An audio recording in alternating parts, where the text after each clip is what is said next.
Hi, welcome to a new lecture on decision tree from scratch. This lecture is a part of a module covering decision trees and random forest algorithms. So in this lecture, we'll be first learning the theoretical framework of decision trees, and we will first implement a decision tree from scratch using hand. And second, we will also implement it from scratch using code. So firstly, let us look at what exactly is a decision tree. It is a machine learning model, and it can make certain predictions. It can perform tasks like both classification and regression. Primarily, we'll be looking at decision trees that can perform classification tasks. And why is a decision tree called as a tree? Because it has a root, it has certain branches, and it has tips of the branches, which are usually leaves in actual trees. So here also in the nomenclature, as well as in the structure or hierarchy, you can see a tree-like structure, although it is inverted. So here, just have a look at this tree. It's a screenshot, so you can see if number of family members is greater than 3, and if a person is married, then they need a 3 BHK apartment. If the number of family members is greater than 3, if the person is not married, and if the person has greater than 40K salary, then they need 2 BHK. If the salary is if they are unmarried and if they have salary less than 40K, they should take a 1 BHK. So this is a decision tree that helps someone make a decision whether they should go for a 1 BHK, 2 BHK, 3 BHK, or 4 BHK. So it starts from this particular root, which looks at number of family members as the criterion, and then it looks at few other criterions like status of marriage and salary. In the other branch here, so 2 branches are evolving from the first root node.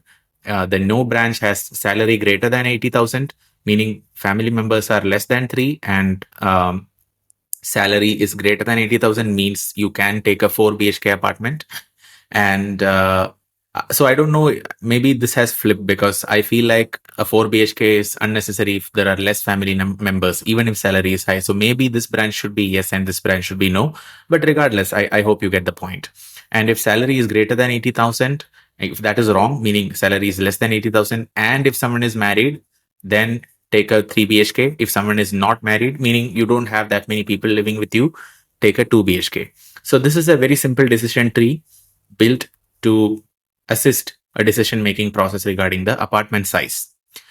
Now, how did someone come up with whether this node should consist of a threshold of family members? Why was this number of family members greater than 3?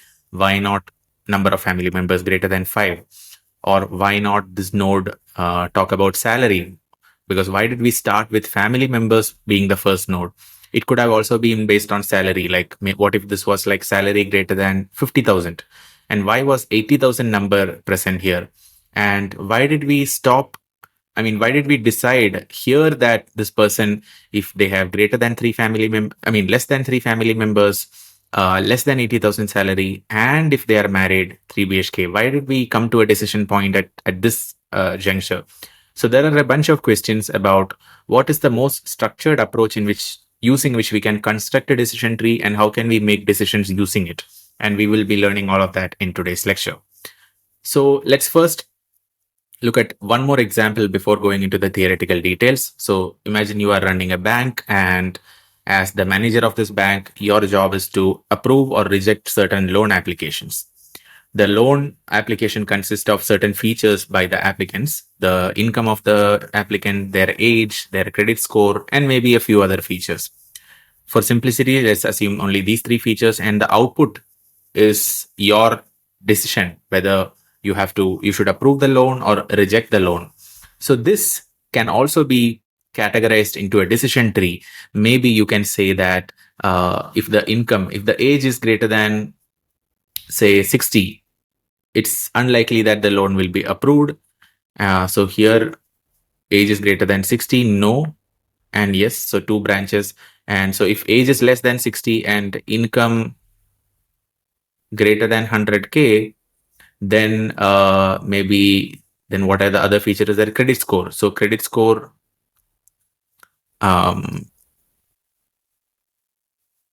credit. Maybe here you don't have to look the credit score. Let's say credit score is not needed. So if income is greater than 100K, if this is yes, and if this is no, accept.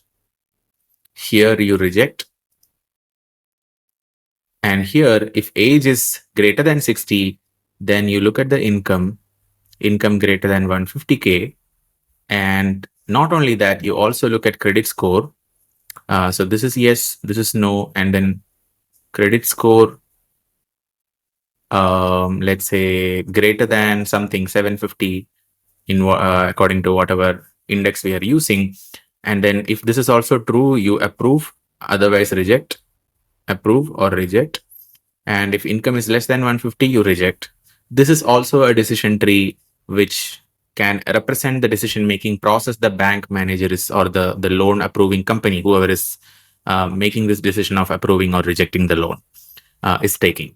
So this is the structure of a decision tree. Now, formally, it consists of 3 types of nodes. The root node, which is the node at which it starts, the tree starts. So if you look at this as a tree, it's actually upside down because tree starts from root to stem, branches, and then leaves. But here it's like upside down. So root, and then it branches into internal nodes. And then internal nodes can also branch into other internal nodes. And finally, the nodes that are at the tip are called leaf nodes. And root node does not have any arrow pointing towards it. So root node only has arrows pointing away. The internal nodes have arrows pointing towards it as well as away from it, as you can see here. And the leaf nodes have arrows only pointing towards it. No arrows go away from leaf nodes. So leaf nodes are the tip of the tree. It's like a tree tip, and there will be multiple leaves. And that is what is written here. So root node you will have to make a decision about the entire data set at the root node. So if root node is about salary greater than 100K or age greater than 60, then you are considering the entire data set to decide, okay, how much of the data set is split towards the yes branch and how much of data set is split towards the no branch. And as you move towards further and further away from the root node, the internal node, this internal node might only have a fraction of the data set to consider, because whatever condition we write at the root node, only a part of that will be, so if this is the yes branch and if this is the no branch, or if this is the true branch and the other one is the false branch, then only a part of data will come to this node, the other data will go here. So the internal node here will only see a fraction of the data. Now, once it comes to leaf node, it will again see only another small fraction of what this internal node is seeing, because it is splitting the data again based on whatever condition you are writing at the internal node. So that is what is written here. So the root node represents the entire data set, and it is split into 2 or more homogeneous sets. So there is nothing that prevents you from creating more branches. So if you have 3 category of customers, someone who is like a very low spending person, or medium spender, or extravagantly spending person, you may have 3 branches coming from a particular node. It depends on what you are splitting the data set into. And we will show both examples in today's lecture. Example where you will see more than two branches coming from one node, and example where only 2 or less than 2 branches are coming from each node. You will see both examples in today's lecture. And leaf node also represents the final output, because at the end of the day, you have to make a prediction. So this leaf node should make a prediction. So if it is about approval or rejection, this leaf node should have a approval or rejection associated with it. If the leaf node is making, let's say, a statement about what is the salary range, if the salary range has 3 buckets, low, medium, and high, this leaf node should say whether something is low, and if something is medium, it should say whether it's medium, and if it is high, it should mention that. So leaf node should basically allow you to make a multi-class classification or binary classification, whatever your problem statement demands. So this is the structure of the decision tree in a nutshell. Now I want to talk about a concept of pure and impure leaves, but I don't want to specifically only talk about that. I want to show you the decision tree in its entirety, and I'll be really failing in my duties to show you or teach you decision tree if I won't go through this particular MLU explain GitHub page. It is, in my opinion, one of the most beautiful ways that I have seen someone explained decision trees on the internet. So I'm going to open that link and I'll show you a few things. But before going into that, let me take a very specific example of a 3-class classification. So imagine this is a data set about 3 animals: cows, dogs, and pigs. So what this says is, on the x-axis you have height, and on the y-axis you have weight. So in general, if an animal has a height greater than 90 centimeter or something, as you see here, all these red or rose points, they all belong to cow. And you know that cows are generally taller than pigs or dogs, so it makes sense. Now, some of the dogs and some of the pigs can have heights in the similar range, depending on maybe depending on the breed of the pig or the breed of the dog. So you can't just classify dog or pig based on just the height. So you might have to look at one more thing, the weight. So here you can see that whatever has height less than 90 centimeter is either pig or either pig or dog. But among that, whoever has weight above, let's say 120 kilograms, it's pig, and dogs generally have less than 120 kilograms in weight. Of course, there are exceptions, but I'm just talking about this data set. So now let us construct a decision tree, which will allow us to classify any given animal. So if there was a new data point like this, how do we say, ignore the color, maybe I can color it into a different, maybe black color or something. So now how do you classify this into cow or dog or pig? What is the rationale? Based on decision tree, not based on this figure, because the figure can be even more complex. Like the data set, there could be a lot of mixing in the data set. So what is a systematic way to make this prediction? And while learning this concept, let's also try to understand what are pure and impure leaves, right? So at the first node, this is the first node, I have copy pasted the entire data set. So here at the root node, you will see the entire data set represented as bunch of dots. So all these red dots correspond to cows. All the green dots correspond to, I think, dogs, and blue is corresponding to pig. There is one small correction in the data set. I think this should be green. So there is a small overlap between dogs and pigs in terms of height, in terms of weight. So now the root node is seeing the entire data set and it makes a classification on that whole thing. And let's say the first criteria that we are going to use is height, and we say height greater than 90 centimeter as the criteria at the root node to create 2 branches, either true or false. So the 2 branch says height greater than 90 centimeter. So any data point from this entire data set with height greater than 90 centimeter will go into the true node, will go into the true branch, and into the false branch, all the data sets with height less than 90, meaning height greater than 90 is false, meaning height less than or equal to 90 will go here. So now these 2 branches, these 2 nodes, which are created as a result of this true or false branching, if you look at here, all these points are purely red or rose. I don't know what color this is, but it's in just one category of color. All of these are cows, but all of these data points, it's not the same color. There is blue color. There are blue dots as well as green dots. So it has pigs as well as cows. Sorry, pigs as well as dogs. So here, the concept of a pure and impure leaf is, I'll come to that in a brief moment. I'll tell you exactly what is a pure and impure leaf. But you might be already able to notice that here at this node, you don't have to create another branching, because here there is only one class. This leaf, this node should not branch anymore because it's making already a perfect classification. So this we can stop the branching process at this node, and that means this node will become a leaf node. This is a root node. But how about this node? This node has both classes. It has blue as well as green. Now we have to figure out a way. Okay, is there a way we can split this into all blue will somehow magically come into one category and all greens will go into another category? Can we try a way? So let's say here at this node, this is an internal node. We are choosing the category weight and choosing the threshold greater than 120 kilograms. So if weight is 120 kilogram, if that is true, all the data points which satisfy this criterion will go to this node.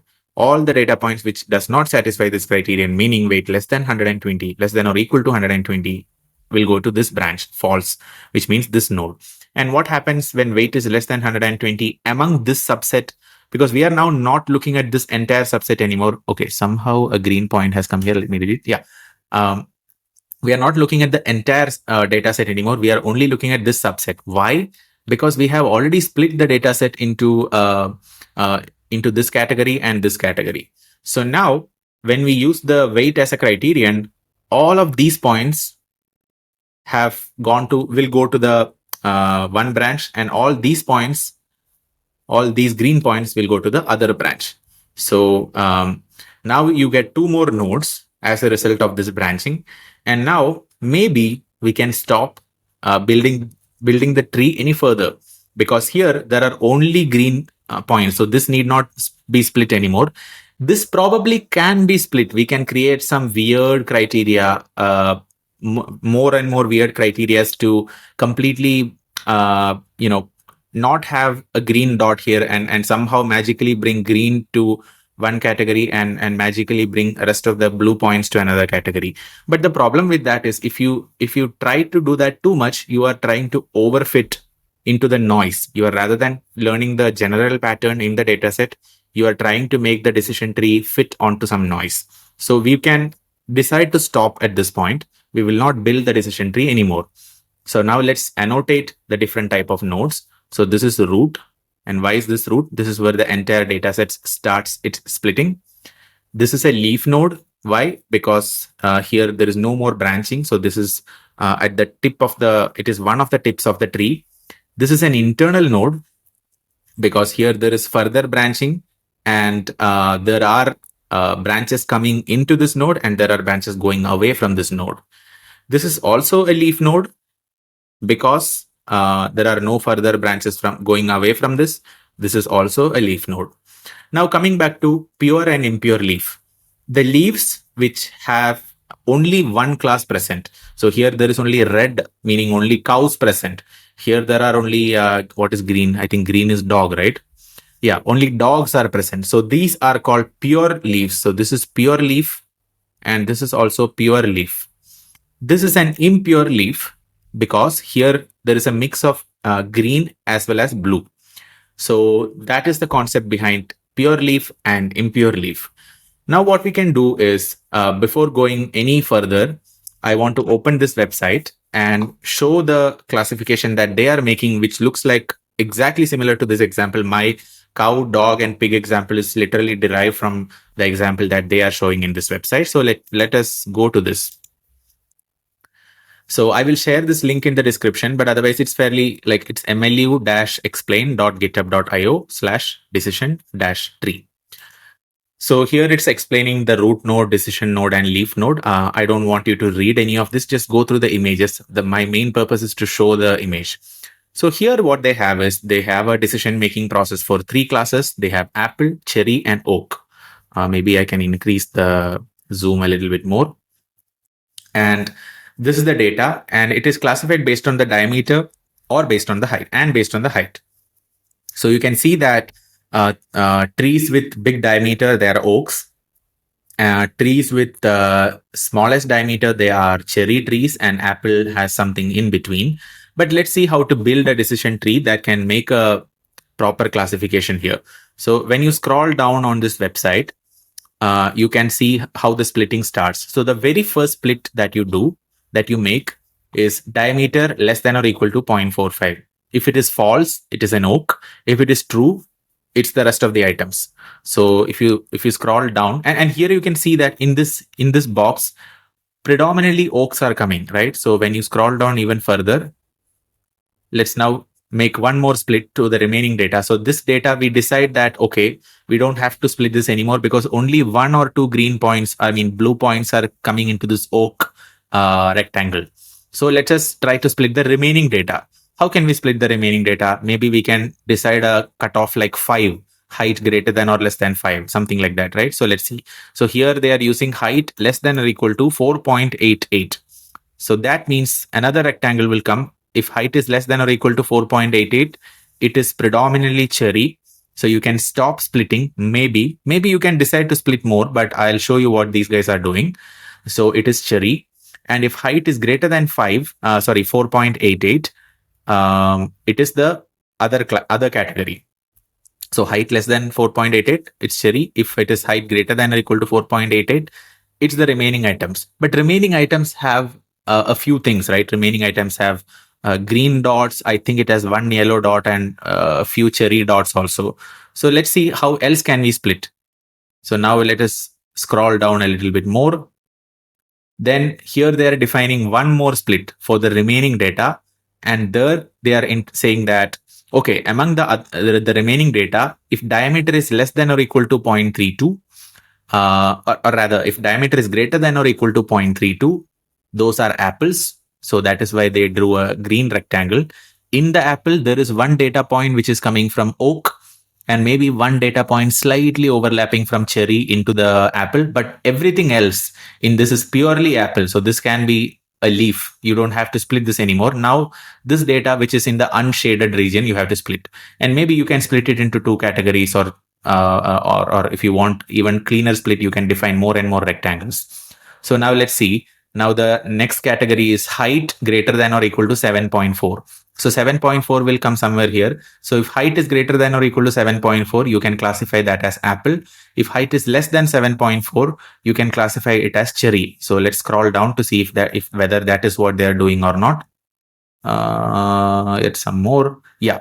So if height is greater than or equal to 7.4, because all the data points in the height greater than or equal to 7.4, among the remaining data points, only these unshaded data points, among that, most of the data points when height is greater than or equal to 7.4 is apple. And most of the data points when height is less than or equal to 7.4 is cherry, these guys. Of course, there are some blue dots here also, blue or green, I don't know which color this is, but there are some blue dots also. So it won't be a pure leaf. So now let's go to the final decision tree structure. So the final decision tree structure looks like this. This oak, it's not a completely pure leaf, because there is, in oak, you are saying anything with diameter greater than 0.48 is an oak. But there are two or three apple trees with diameter greater than 0.48. There is one oak tree which has diameter slightly less than 0.48, or maybe exactly equal to 0.48. So there are some things at the boundary. It's a bit difficult to judge, but everything in this rectangle is apple. So maybe whichever node corresponds to this rectangle is a pure leaf. I think it is this guy. Diameter greater than or equal to 0.32. So this branch corresponds to diameter less than or equal to 0.32, and this branch corresponds to diameter greater than or equal to 0.32, and that this apple is a pure leaf. Rest of the nodes are all impure. I think this one is also pure, because here in this rectangle I can see only apple.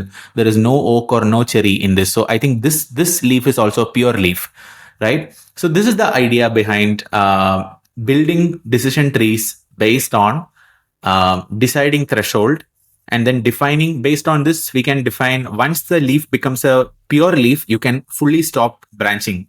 From that node, you don't branch anymore, because if it's pure leaf, that leaf only contains one class.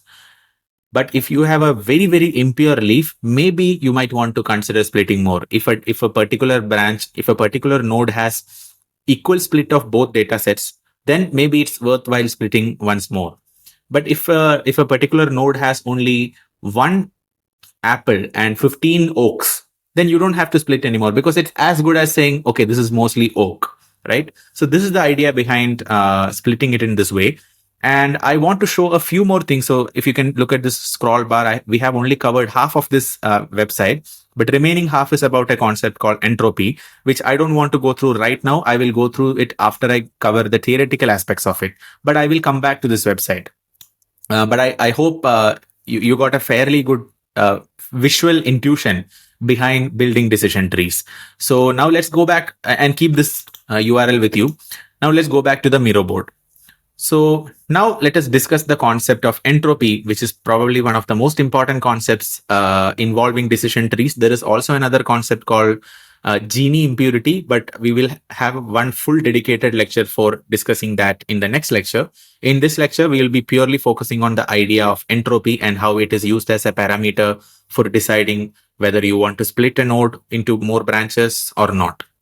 So entropy, it's a measure of amount of randomness or amount of information, because if randomness is less, you have good predictable info. If randomness is more, it's very difficult to predict, right? So if entropy increase, that's what's shown here. If entropy increases, randomness increases, which means information decrease. Why? Because if things are random, there is not much info. If entropy decreases, randomness decreases, information increases. Now, let me ask you a question, right?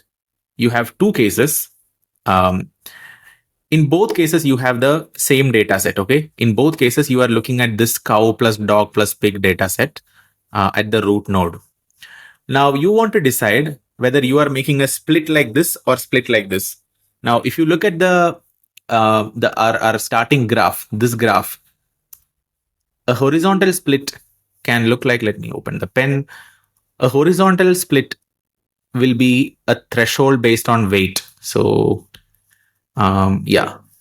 So if you are splitting the data set into this into one part and this into other part, you are essentially asking the question, is weight greater than 120 kilogram or not? That is the question that you're asking.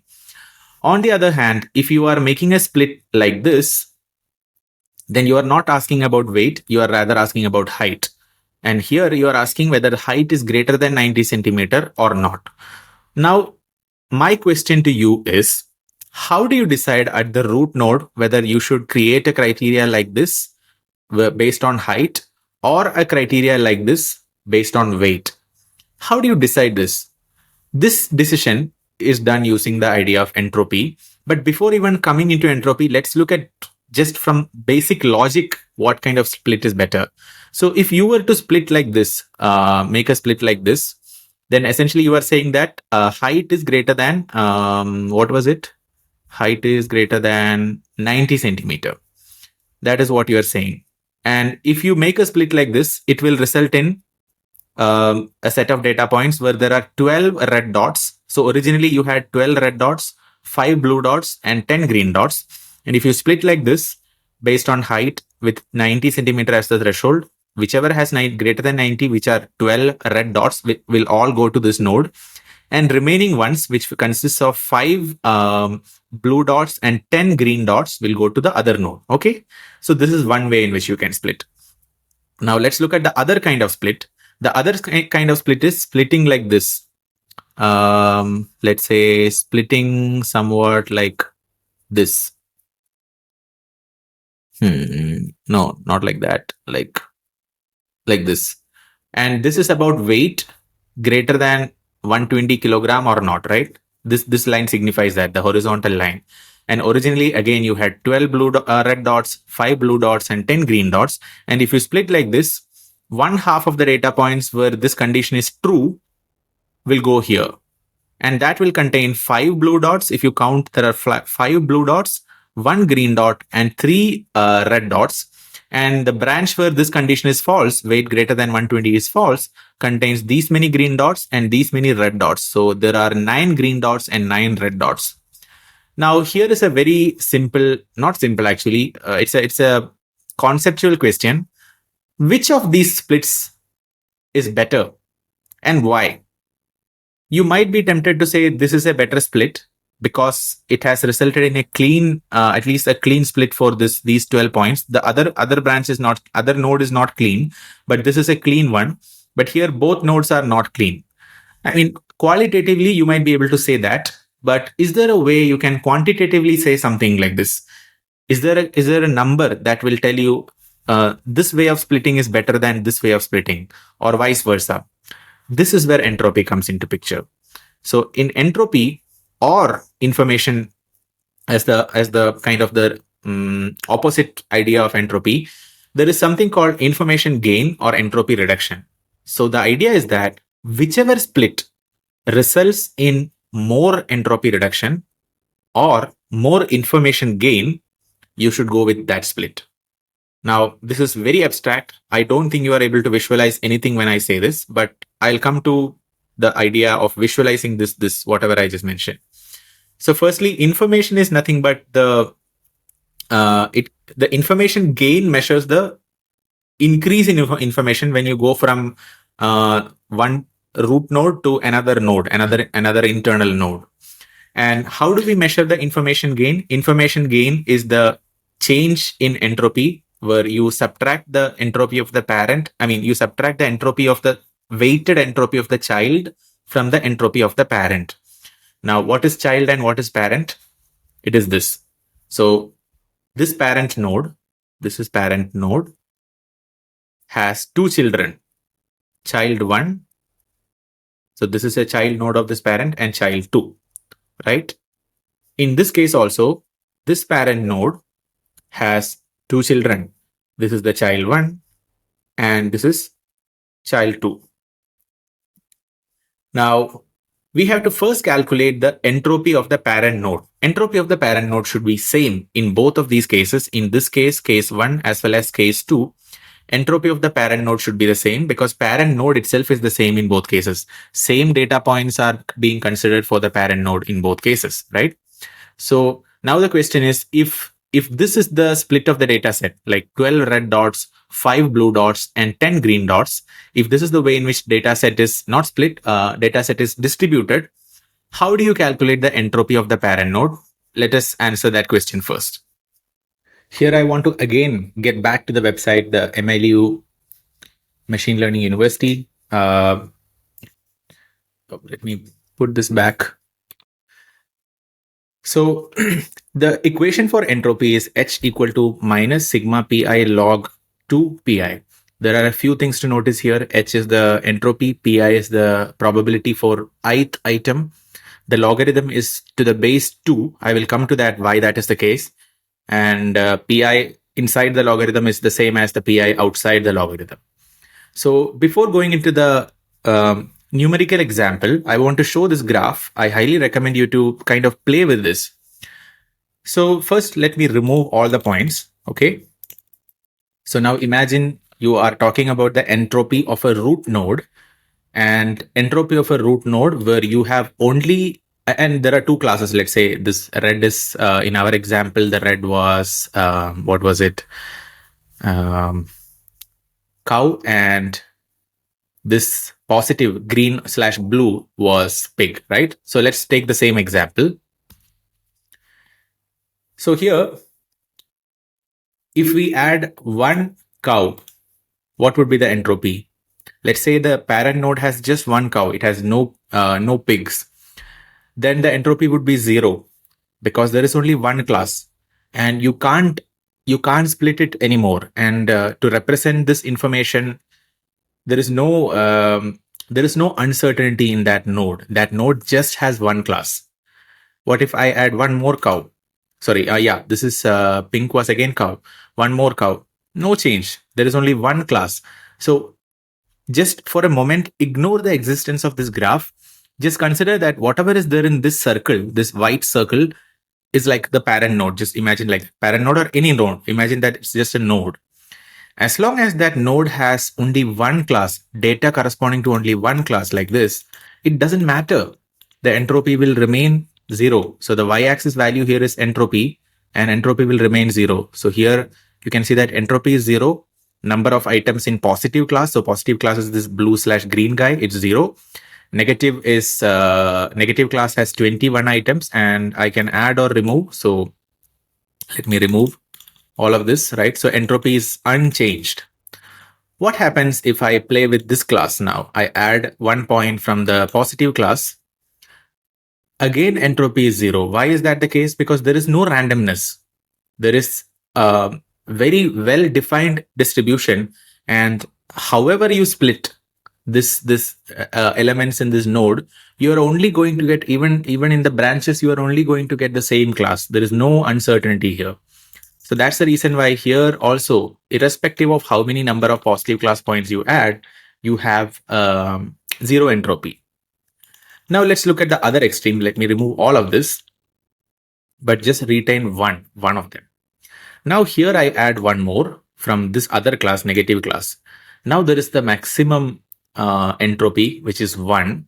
And the reason why in this case there is maximum entropy is because there is equal number of items in positive class as well as negative class. So basically what this says is that node is so impure that you cannot get any meaningful information from it, because that node is not telling you, having the presence of that node itself is not helping you, because that node consists of equal number of positive class or negative class. This node would have been very helpful to you if, let's say, that node allows you to predict with so much confidence that whatever data set coming here belongs to class 1 or class positive, and whatever data set in this node belongs to class negative. If you were able to say that, that would have been good for you. That node would have been useful for you.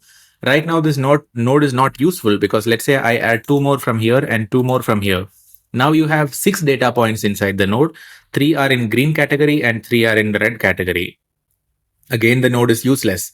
And when I say useless, I don't mean to say useless in a English term. I meant to say the node consists of equal number of positive class and negative class. And because of that reason, it's very hard to say, it's very hard to conclude that if something ends up in this node, it is positive class or it is negative class. That kind of a statement does not make sense to make. But it would have made sense to make if all the points in the node was belonging to either this class, or if all the points in the node either belong to only this class. Now let me add a few more points. We have 5 here, 1, 2, 3, 4, 5, 3, 1, 2, 3, 4, 5, and 4. So 5. Yeah. So now you have how many? 5 in both classes, 5 and 5. And now let me add all of them actually. You can see that when I add all the green points, the entropy is decreasing and decreasing and decreasing. And why is that the case? And if I remove a few of these red points, entropy further decreases. The y-axis is entropy. Entropy is now 0.242. Why is that the case? Because now this node is becoming more and more and more deterministic. Because if some data is present in this node, you can tell with good degree of certainty that that data point would be in the green or the negative class, the positive class. The certainty is increasing, which means entropy is decreasing.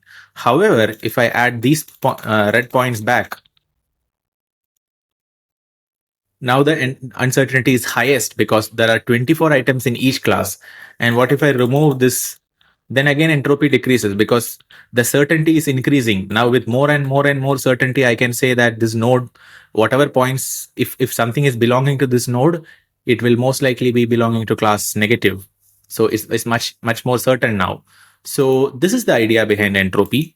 So just to summarize, if a node has equal distribution of, let's say 2 classes, or if there are 3 classes, in our case, we have cow, dog, and pig. So if we have equal distribution of all these 3, that node will have highest entropy possible. If we have predominantly one of the classes in the node, entropy will be lowest. So this is the only takeaway that I want you to get from this particular exercise. Now let's get back to the Miro board, and now let's try to calculate which of these splits make sense in terms of entropy. So let's first calculate the parent entropy. So parent entropy, if you look at the equation, in this case, entropy H of the parent equal to minus sigma pi log to the base 2 of pi, right? So pi means probability of each of the items. So in the parent, there are 12 plus 5, 17 plus 10, 27 points, and out of which 12 are red. So now entropy of the parent, HP, equal to minus 12 by 27 times log 2 of 12 by 27 minus 5 by 27 times log 2 of 5 by 27 and minus 10 by 27 times log 2 of 10 by 27. So this will be the entropy of the parent in this case, in case 1, as well as in case 2, because the parent node is exactly the same. So it doesn't really matter if we are comparing these 2 cases. But now let's calculate the entropy of the child node. So in this child node, you have 5 items in one class and 10 items in other class.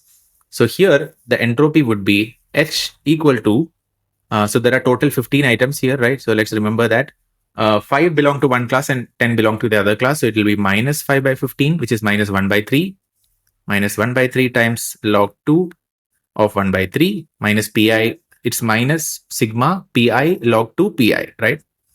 Then minus 2 by 3, because 10 by 15 is 2 by 3 log 2 by 3. This will be the entropy of the child 1, H1. And the child 2 will have an entropy of 0. And why is that the case? Because all the items are belonging to one class. So there is only one class. So minus sigma log pi would be minus 12 by 12 log 2 of 12 by 12, which is 1. Logarithm of 1 is 0. So this will be 0, right? All right. So this is the entropy. So here, the net entropy of the two child, if we do the weighted average, and what is weighted average? Weighted average is, here there are 15 points and here there are 12 points. So 15 times H1 plus 12 times H2 divided by 27. And since H2 equal to 0, this will become 15 by 27 times 15 by 27 times this guy, this H1. Okay. So let us notice that maybe I can do a quick Google calculation. 15 by 27 times minus 1 by 3 log to the base 2 of minus 1 by 3 log 2 of 1 by 3. Then minus 2 by 3 times log 2 of 2 by 3. So let's see what this is. 15 by 7 times minus 1 by 3 times log 2 of 1 by 3. I don't know if log 2, okay, how to solve your problem. So here there is a final solution. 15 minus, this looks correct. So the answer is 0.51 roughly, right? I don't want to take other decimal points. So the total entropy of the kids, of the child nodes here is 0.51. Now let's look at the other case here. The entropy of the first child, H1, equal to the 5 in the first class, 1 in the second class, and 3 in the third class. And there are total 5 plus 3 plus 1, 9 items. So the entropy would be minus 5 by 9 log 2 of 5 by 9 minus 1 by 9 log 2 of 1 by 9 and minus 3 by 9, and 3 by 9 is 1 by 3. So minus 1 by 3 times log 2 of 1 by 3. So this is the entropy of first child, and entropy of second child would be, there are equal 9 and 9. So it will be simply minus 9 by 18 times, which is 1 by 2. So minus 1 by 2 log 2, 1 by 2. Then again one more. So because when we do sigma, there are two items, right? So we have to do it 2 times. Sigma of the first item and sigma of the second item. Not sigma, I mean first item and second item when we are doing sigma. Log 2 times 1 by 2. And this is equal to, so logarithm of 1 by 2 to the base 2 is minus 1, because 2 raised to minus 1 is 1 by 2. Because 2 raised to minus 1 is 1 divided by 2 raised to 1, which is 1 by 2. So this will be minus 1 times minus 1 by 2, which is 1 by 2 plus 1 by 2. So this will be equal to 1. So here the total entropy will be 1 plus whatever this is. Let's calculate this. So minus 5 by 9. Before that, we have to do the weighted average. So weighted average would be, so there are 5 plus 1 plus 9 items here and 18 items here. So 9 times H1 plus 18 times H2 divided by 27. And this is equal to H1 by 3 plus 2 by 3 H2, correct? Okay, and H2 is 1. So this will be H1 by 3 plus 2 by 3. H2 is the entropy of the second child, it's 1. So this will be simply H1 by 3 plus 2 by 3. And what is H1? We have to calculate that. So H1 by 3 is 1 by 3 times H1 would be minus 5 by 9 times log 2 of 5 by 9. Then minus, I think it's minus 1 by 9. Yeah, minus 1 by 9 times log 2 of minus 1 by 9. And then last one is minus 1 by 3. Yeah. minus 1 by 3 times log 2 of 1 by 3. And we have to add 2 by 3 with this, right? Because it's h1 by 3 plus 2 by 3. So plus 2 by 3. So entropy here is what? I'm not sure if Google is doing the calculation correct. So let me delete this and search, put it once again. Minus, it's 1 by 3 times this entire guy in the bracket. And if I calculate this, oh, I don't know why is it coming some kind of imaginary number. Oh, okay, got it. It's because I have a minus 1 by 9 inside the logarithm. Okay, this plus 2 by 3 would be 1.117. So this equal to 1.117. Now we have our answer. And what was our question? The question was, which among this split is better? If we have, let me zoom out. If we have same root node or parent node, whether it is better to split in this way so that two children like this are forming, or whether it is better to split in this way so that two children like this are forming. What is better? Clearly, this is better. And why is that the case? Here, if you do the weighted average of the entropy of the children, it is 0.51. Whereas here, the children have higher entropy, meaning the randomness in the children is higher. And that means information gain will be lower in the second split. So we qualitatively could say that this was a better split just from the appearance, because here this node is a pure leaf. This node has mostly green. So we could already see that, but here this number, this entropy number quantifies it, which is very important, right? So this is about calculation of entropy. So here the information gain is now nothing but entropy of the parent, and we calculated the entropy of the parent to be what? We did not do the calculation. Actually, we can do that. So information gain equal to minus 12 by 27 times log 2 of 12 by 27 minus 5 by 27 times log 2 of 5 by 27 and minus 10 by 27 times log 2 of 10 by 27. And this is 1.5. So the parent had an entropy of 1.5. And now the information gain, so let me write equal to 1.5. I'm not taking the next decimal. And here the children, they have an entropy of 0.51, which means the information gain in this first case is Ig equal to 1.5 minus 0.51. So it is roughly 0.99, right? I hope my calculation is correct. Is it 0.99 or 0.9? I think it's correct only. 5 minus 0.51. Yeah, 0.99. In this case, information gain equal to 1.5 minus 1.117, and that is 0.393. Is that correct? I don't know. It's 1.117. 383. Yeah. Equal to 3.383. Not 0.393. Yeah, makes sense.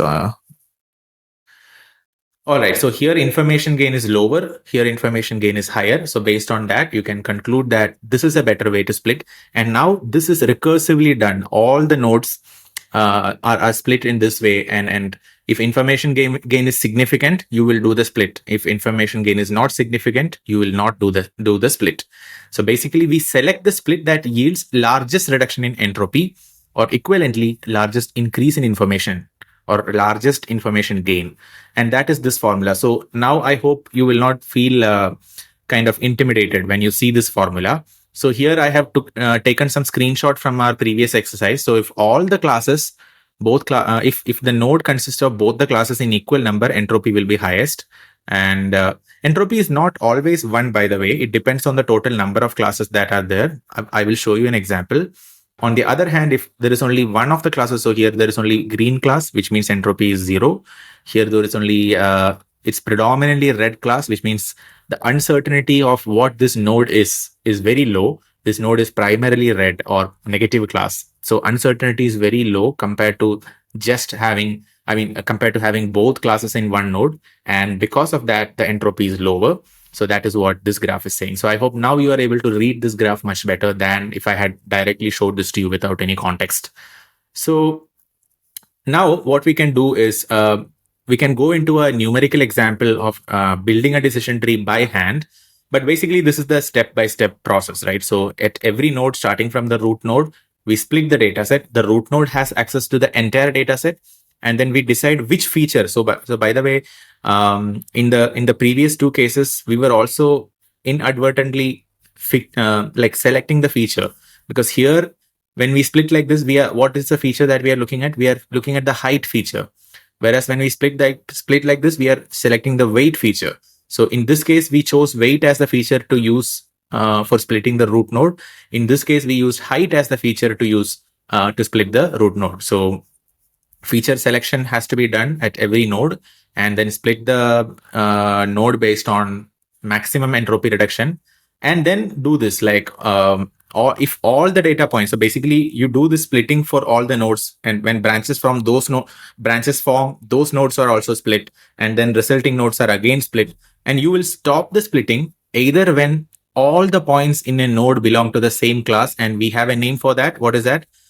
Pure leaves, right? So if a node becomes a pure leaf, then we can stop the splitting of that particular node. Or if a predefined depth of tree is reached, meaning we say that, okay, we'll split until the number of branches node after node after node that reaches 10, something like that. That is not the typical depth used in big machine learning models, big decision tree models, but we can define a predefined depth. Or the number of samples in a node is below a threshold. So what I mean by that is, imagine that a node has only 2 points, one red point and maybe one green point. Let me color this. Now, this node, there is no point in splitting this again. If the original data set had like thousands of points, now there is no point in creating 2 more branches from this and say that, okay, the red point is here and the green is here. There is no point in finding the feature and the threshold value which will allow you to split this internal node into these two leaf nodes. It's almost like overfitting. So you won't do that. So instead, what you do is you say that, okay, this node only has 2 data points. And because the number of data points have reached so low in this particular node, even if it's an impure node, you will not split it any further. So you will take that decision. And that is what is written here in the third point. So I hope now you're able to visualize this number of samples in a node is below a threshold, right? So that's the idea. So now what we can do is we can work through a numerical example, and I'm sure you are going to enjoy this. And after this only, we will be implementing using code a decision tree from scratch.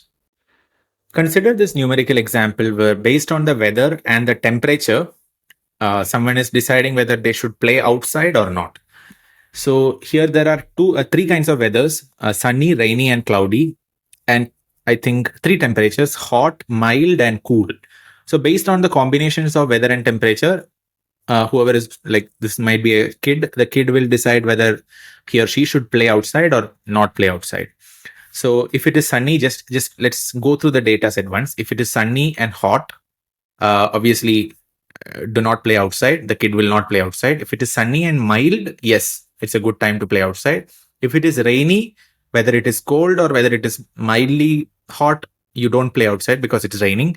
If it is cloudy, whether it is cool or whether it is mild, you play outside, right? So that is the overall data set. And here, now let's say you want to make a prediction for a new weather condition and new temperature condition, which was not part of this. Let's say cloudy and hot.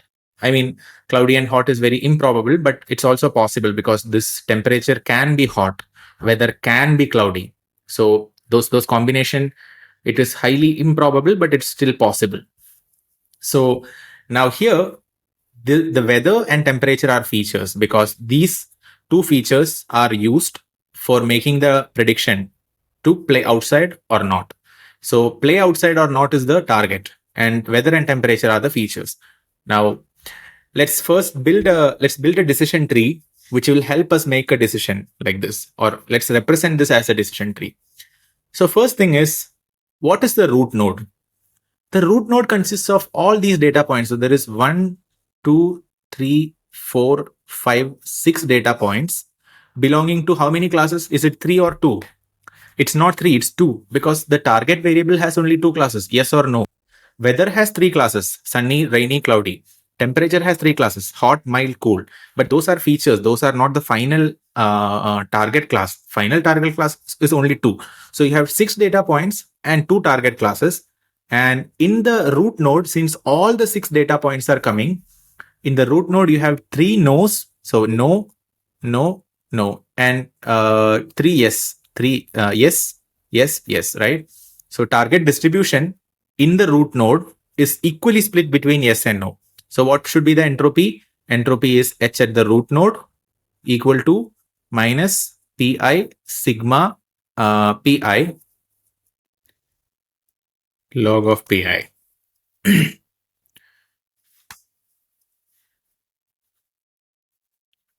And please note that this log is to the base 2. So here this will be probability. There are 2 classes and each of them have probability 3 by 6. So yes, it's 3 out of 6 and no is also 3 out of 6. So it's like basically 1 by 2. So minus 1 by 2 times log to the base 2 of 1 by 2 plus minus 1 by 2 times log to the base 2 of 1 by 2. And as you know, logarithm to the base 2 of 1 by 2 is 1 by 2 is basically 2 raised to minus 1. So logarithm to the base 2 of 1 by 2 will be minus 1. So minus 1 by 2 times minus 1 plus minus 1 by 2 times minus 1. So it will be 1 by 2 plus 1 by 2 equal to 1. So the entropy for the root node will be 1. And that we can calculate here. This equal to 1. And I just want to take a few moments, some time to discuss why are we using logarithm to the base 2? Why not to the base 10 or why not to the base e? So this is a very natural question that you will have. So log to the base 2 is used mainly because of a concept within information theory, which is how many bits do you need to encode a certain information? So I'll come to the detail of that with 3 examples. One is a case where you have 2 outcomes. Another is a case where you have 4 outcomes and 8 outcomes. And we can generalize it also to n outcomes. So imagine you have a coin toss, head or tail. Each of them are equally likely. So there is probability of 0.5.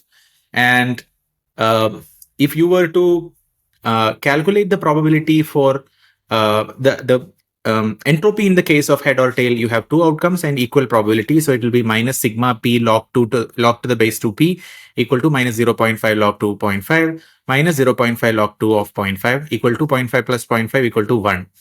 And this 1 signifies 1 bit, because if you just have one head or one tail, so if you are tossing a coin, you have only either of these outcome, one head or one tail. So it's a binary outcome. So you can represent it using a 0 or using a 1. So you are only utilizing 1 bit, right? 1 bit, because that 1 bit can contain the value 0 or it can contain the value 1. So to kind of denote the possible outcome as a result of tossing a coin, which can give you head or tail, all you need is 1 bit worth of information. Now let's consider the case of 4 possible outcomes of equal likelihood. Equal likelihood means each outcome has a likelihood of 0.25 or 1 by 4. So the entropy would be h equal to minus sigma p log 2 of p equal to minus 1 by 4. It's equal to sigma I equal to 1 by 4 times log to the base 2 of 1 by 4. Now log to the base 2 of 1 by 4 is minus 2. And why is that the case? Because 1 by 4 is equal to 4 to the power of minus 1. And this is nothing but 2 to the power of minus 2. And log to the base 2 of 2 to the power of minus 2 equal to minus 2. So this will be log to the power of 2 1 by 4 with a minus sign, sigma I equal to 1 to 4. Sigma I equal to 1 to 4, 1 by 4. And sigma of this 4 times will be 4 multiplied by 1 by 4, because there is no other variable with value I. So it's simply 1 by 4 times 4, which is 1. So the final output answer is minus of log to the base 2 of 1 by 4. And that will be minus of minus 2, which is equal to 2. And what this says is you need 2 bits to encode the outcome, which is a result of something that has equal likelihood. Now let's consider 4 possible outcomes, each of which having equal likelihood. Consider the tossing of 2 coins. So if you have 2 coins, and if you are tossing both of them simultaneously, you may have head. This is one possible outcome. You can have head tail, you can have tail head, or you can have tail. So this is the outcome of first coin, this is the outcome of second coin. First coin, second coin, like that. So there are 4 such possible outcomes if you are tossing 2 coins, and each of them have equal likelihood. This has a likelihood of 1 by 4, 1 by 4, 1 by 4, and 1 by 4.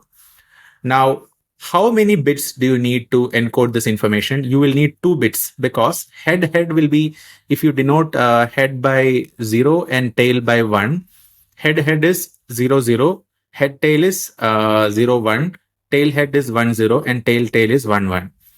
So because you have 4 possible outcomes, so to encode 4 bits worth of encode 4 possible outcomes of equal likelihood, you need 2 bits worth of information. And why is this 2 bit and not 4 bit? Because every outcome contains only 2 bits. So here this is basically 0 in the first bit and 0 in the other bit. This is 0 in this bit and 0 in the other bit, right? Whereas previously, when you had only one possible outcome, which is either 0 or 1, each bit contained either 1 or 0. But here you have 2 bits with each of the individual bit within the 2-bit info holding a value of 0 or holding a value of 1. Now we can generalize this to n number of outcomes also, equal likelihood n number of outcomes.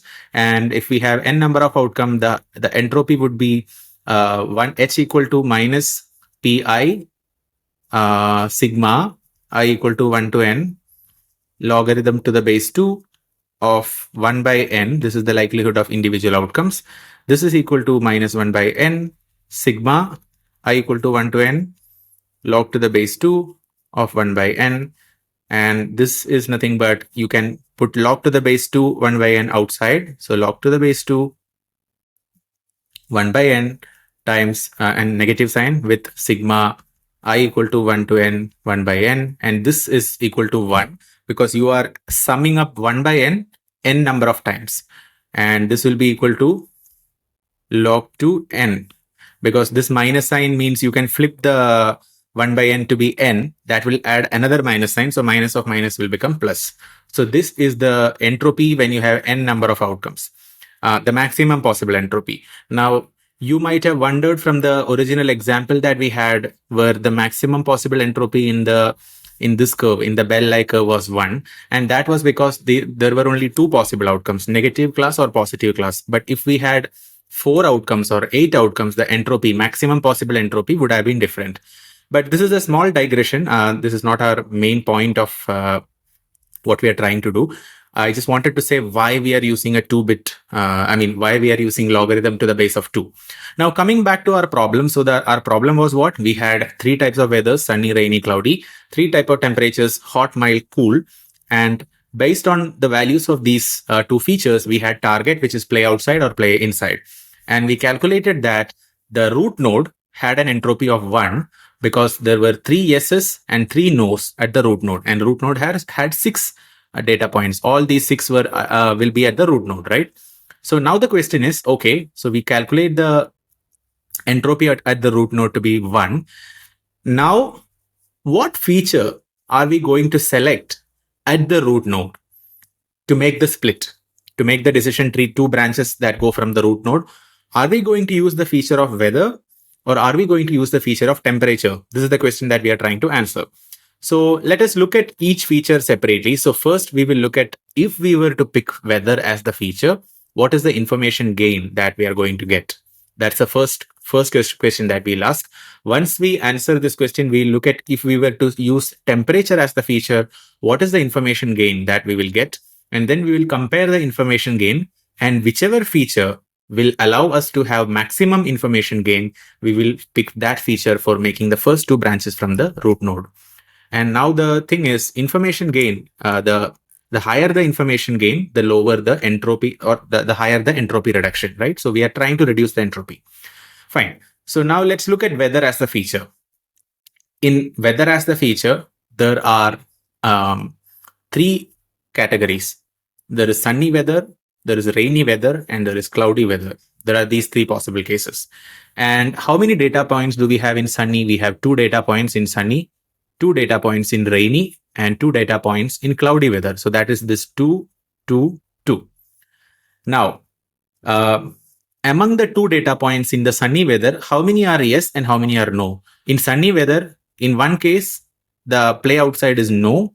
In one case, the play outside is yes. So there is 1 yes and 1 no. If it is rainy, the play outside is always no. It's 2 no and 0 yes. If it is cloudy, it is 2 yes. So it is 2 yes and 0 no. Now we can calculate the individual entropy for this case of sunny, rainy, or cloudy, considering weather as the feature. And what would it be here?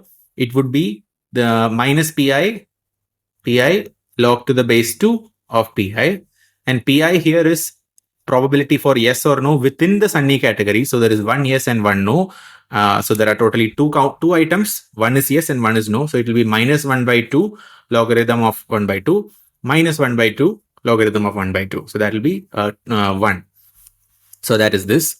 And here, as you have already probably predicted, the entropy is 0 because all the categories are in no. And here the entropy will again be 0 because all the categories are in yes. So in the rainy case, there are 2 data points and all of them are in no. In cloudy case, there are 2 data points, all of them are in yes. And so the entropy is 0. This is exactly same as this example. Where when all the classes were in one category, entropy would be 0, irrespective of whether it is in a positive class or here in the, where is that? Here in the negative class. If these green points were removed, this would be here, right? The entropy would be 0. So that is exactly what we have done here.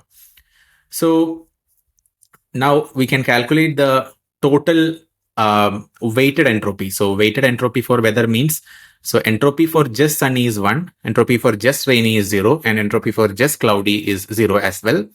Now in sunny, there are 2 points, rainy, there are 2 points, and cloudy, there are 2 points. So sunny occupies 2 out of 6 points, rainy occupies 2 out of 6 points, cloudy occupies 2 out of 6. So the weighted entropy is 1 times 2 out of 6 plus 0 times 2 out of 6 plus 0 times 2 out of 6. And that will be 2 out of 6 times 1 because the other 2 will be 0, which is 1 by 3. And the answer is 0.333. So this is the weighted entropy for weather as the feature when we use it at the root node. Now, if weighted entropy is this much, what is the information gain? Information gain is nothing but information gain, entropy of the parent, which is the entropy of the root node, minus entropy of the children, weighted entropy of the children using weather as the feature. And entropy of the parent we calculated over here. Already we calculated it to be 1 at the root node. So the information gain is 1 minus 0.333 equal to 0.667. So this is the information gain that you can get going from root node to the other remaining child nodes. And there will be 3 child nodes. And why? Because if we use weather as the feature, there are 3 types of weathers possible: sunny, rainy, cloudy. So there will be 3 children for the root node. And the information gain, when you split the root node into 3 branches based on weather as the feature, will be 0.667. Fine, but we can't decide that weather is the feature yet, because we also have to look at what is the information gain when we use temperature. So when we use temperature, there are 3 temperatures possible: hot, mild, or cool. In hot, there is only 1 data point, so count is 1. In mild, there are 3 data points, so count is 3. And cool, there are 2 data points, this and this, so count is 2. Now, if it is hot, that 1 data point simply belongs to no. So the play outside question, its response is no. If it is mild, when it is rainy, it's no, meaning 1 data point belongs to no, but 2 belongs to yes. So 2 for yes and 1 for no. If it is cool, depending on whether it is rainy or cloudy, one of them will be no and other will be yes. So in cool, the 2 data points, one of them is yes and one of them is no. Now let's calculate individually the entropy of hot, mild, and cool. So for hot, since all the existing data points, there is only one data point, by the way, but it is in one category, entropy is 0. Here, you might have guessed that the entropy is 1 because it's like a binary classification where there are equal number of entries from both classes. So it's yes or no classification. And in the count of 2, there is one yes and one no. So entropy will be 1. So this and this should be straightforward. Here it will be for yes, there are 2 out of 3 is in yes and 1 out of 3 is in no. So minus 2 by 3 times log of 2 by 3 minus 1 by 3 times log of 1 by 3. And when I say log, it is log to the base of 2. And this is equal to 0.918. Now we can calculate weighted entropy. We have 3 plus 2 plus 1, 6 points. 1 out of 6 is in hot. 3 out of 6 is in mild. And 2 out of 6 is in cool. So 1 by 6 times 0 plus 3 by 6 times 0.918 plus 2 by 6 times 1. That is what I have done here for weighted entropy. And the weighted entropy of the children, if we use temperature as the feature, will be 0.792. Now, what is the information gain in this case? Information gain is nothing but entropy of the parent, which is the root node, minus weighted entropy of the children using temperature as the feature. And that will be 1 minus. So 1 means the root node, we already calculated the entropy to be 1 minus, because there are 3 yeses and 3 nos in the root node. So 1 minus 0.792 equal to 0.208. So the information gain is 0.208 in this case when we use temperature as the feature, whereas information gain is 0.667 when we use weather as the feature. And for this reason, we will choose weather to be the best feature based on the information gain value. So what this means is at root node, you use weather as the feature to split the root node into 3 or 2 branches, depending on what you are doing. In our particular case, we are using 3 branches. So at the root node, you have 6 data points. You use weather as the feature to split it because that results in maximum information gain or maximum entropy reduction. Now, after we choose the best feature, which is happening in step 3, we split the data. And splitting happens in the following way. So we had at the root node 3 yeses and 3 nos. And if we split this based on weather, there are 3 weather conditions: sunny, rainy, cloudy, right? In rainy, if it is rainy, both of them were in no. And if it was cloudy, both of them were in yes. If you remember the thing here. So in rainy, both of them are no. In cloudy, both of them are yes. So that's why this is yes and this is no and this is yes. In sunny, one is no and other is yes. So there is one yes and one no. Now, if I were to ask a question about pure leaf, you can already see that this and this are pure leaves. Because why is that? Because there is no more split possible here. All the data points in each of these nodes belong to the same category. The rainy belongs only to no category. If you traverse along the rainy branch, all data points, there is no mix of data points. In cloudy also, there is no mix of data points. So this is pure leaf and this is pure leaf, and pure leaves have 0 entropy because pure leaves only contain one class. So there is no randomness. If a data point is belonging to that pure leaf, it can only belong to one class. So the entropy is 0. So there is no more split that we can introduce to these 2 nodes. But this node has entropy equal to 1. And why is that? Because it's a binary classification and there are equal number of items in both of the classes. So yes or no classification, and there is one item in the yes and one item in the no class. So it is technically possible to reduce the entropy a little bit further by splitting this sunny, this node. So now this will be an intermediate or the node that acts as something where there are entries coming in, there are branches coming into it, and there should be branches going out of it. So it is possible to reduce the entropy further.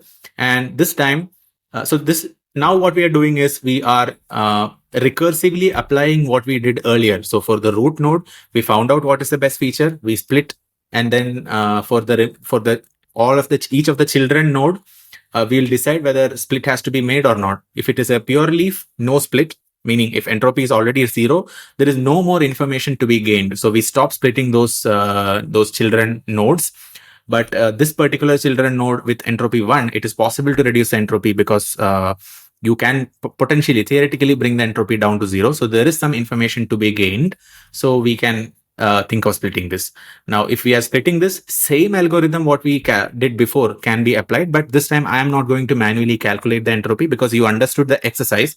But here you can see that the sunny case, if we can't use the weather feature anymore because we already used the weather feature and all the data points here belong to sunny weather. So now the split can be introduced only by introducing temperature feature. And temperature feature, if we were to split this node using temperature feature, one branch will go along mild, another branch will go along, one branch will go along hot, another branch will go along mild, and there is a potential third branch which can go along cool. But the thing is, the cool has no data points. The two data points that is there in this node, one of them is belonging to hot and another one is belonging to cold, because sunny has hot or cold. It does not have, hot or mild. It does not have cool.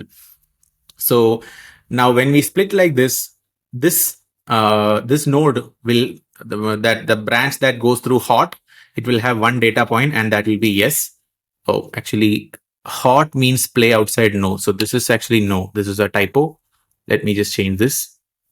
So hot means no and mild means yes, right? So this is the correct representation.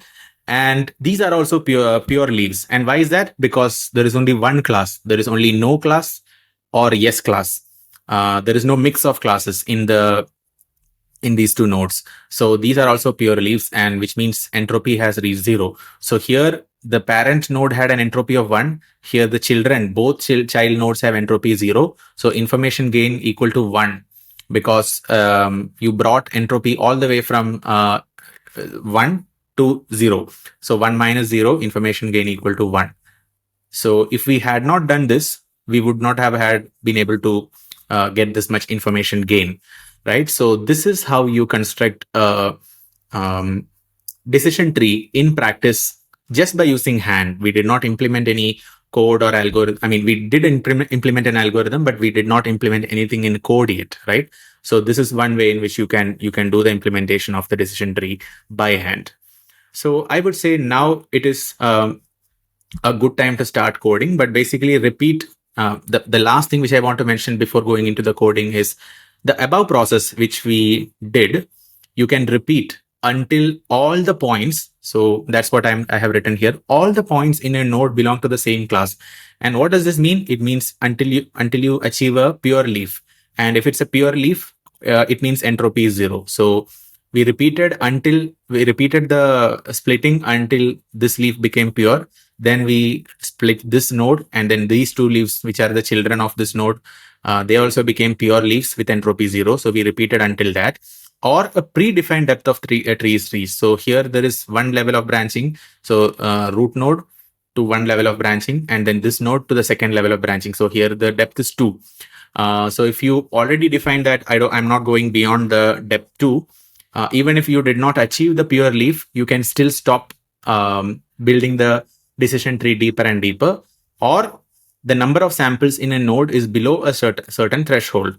I think we discussed this already. So basically in a node, if I have one, or let's say two in one of the two items in one of the classes and two other items in the other class, let me put this by another color.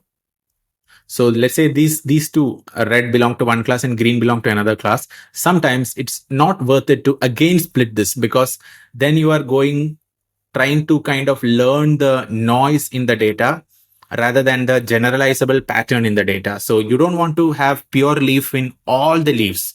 All the branches should not end up in pure leaf, because if that happens for a big data set, it is very, very likely that you are overfitting.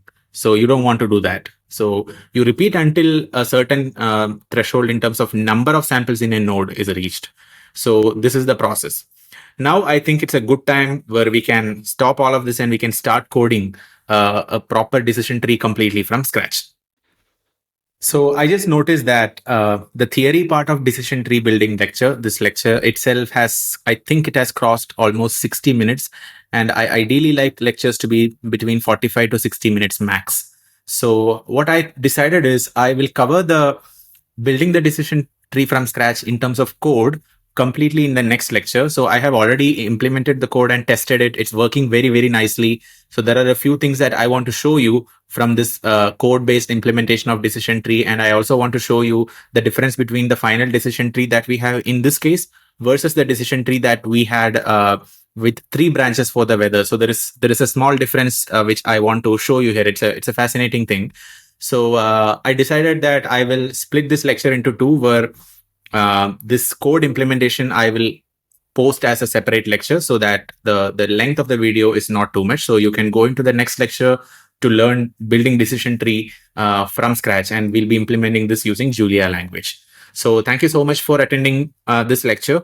And I really want to congratulate you for coming all the way till here in this course. And the course is becoming more and more interesting because now we are deeply into the theoretical aspects of different machine learning models. We covered linear regression, logistic regression. We looked at k-means clustering, and we are at decision trees. And after that, this we'll be covering principal component analysis, and then we'll be moving into deep learning.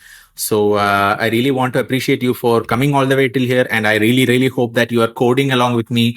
You are writing your own notes, and more importantly, I hope you are enjoying and learning. So thank you so much, and we'll meet again in the next lecture. Take care until then. Bye.